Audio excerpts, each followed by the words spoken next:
Allah selalu berfirman, setiap menyuruh beramal pasti belakangnya ajron adima. Ajron adima, pahala yang besar. Ari pahala itu bentuknya kayak gimana sih? Saya tanya. Kan orang suka, ya saya mudah-mudahan kita beramal ada pahala di sisi Allah. Kosku masih bentuknya pahala, pengen tanya tiba. Kan ini suka ngomong pahala semua. Pahala itu kayak apa sih? Pengen tahu saya itu pahala. Padahal pahala itu jelas, kalau kamu makan nasi kenyang itu pahala. Assalamualaikum warahmatullahi wabarakatuh. Pemirsa yang dirahmati Allah Subhanahu wa taala. Telah kita saksikan tadi bagaimana Abbas itu dengan kesesatan dan kedustaan-kedustaan yang mengatakan bahwa pahala itu tidak ada. Pahala itu adalah akibat dari makan kenyang, itulah pahala. Yani Abbas itu ini ingin menghilangkan pahala sholat, pahala haji, pahala zakat, pahala puasa. Karena tidak ada efek di dunia ini daripada amalan-amalan ibadah tersebut. Abbas itu hanya mengatakan bahwa pahala itu kalau makan kenyang. Berarti kalau sholat apa ganjarannya? Tidak ada. Maka dia secara tidak langsung ingin menghilangkan sebagian rukun Islam. Itu yang dimaksudkan Abbas itu. Benarkah pahala dalam Islam itu tidak ada? Ini luar biasa kedustaan Abbas itu ini. Dia hanya bermain-main dengan akal dan pikiran.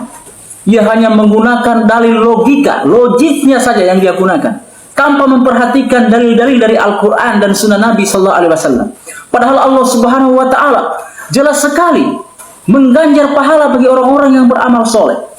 Kata Allah Subhanahu Wa Taala dalam Al-Quran surat Al-Bayyinah ayat 6 sampai 8, kata Allah Subhanahu Wa Taala, innal ladzina kafaru min ahlil kitab wal musyrikin finnari jahannam khalidina fiha ulaika hum syarrul bariyah. Innal ladzina amanu wa amilus salihati ulaika hum khairul bariyah. Jazaohum 'inda rabbihim jannatun tajri min tahtihal anhar. Kata Allah Subhanahu wa taala, sesungguhnya orang-orang kafir dari golongan ahlul kitab dan dari golongan orang-orang musyrikin, mereka itu berada dalam neraka jahanam kekal di dalamnya selama-lamanya, dan mereka itu adalah seburuk-buruk makhluk. Kalau dikatakan seburuk-buruk makhluk, berarti lebih buruk daripada anjing dan babi. Karena anjing dan babi masih makhluk. Maka orang-orang kafir itu lebih buruk daripada hewan-hewan yang paling buruk di dunia ini. Karena ulaika hum syarrul bariyah. Ayat selanjutnya kata Allah Subhanahu wa taala, sesungguhnya orang-orang yang beriman dan beramal soleh, mereka itu adalah sebaik-baik makhluk, dan Allah Subhanahu wa taala membalas mereka dengan surga yang mengalir di bawahnya sungai-sungai. Subhanallah, pada ayat yang mulia ini, 3 ayat dalam surat Al-Bayyinah ini menjelaskan kepada kita sekalian tentang ganjaran bagi orang yang berbuat dosa neraka, dan pahala ganjaran bagi orang-orang yang berbuat kebaikan adalah surga. Abbas itu yang telah kafir ini ingin menghilangkan pahala surga dan ingin menghilangkan azab neraka.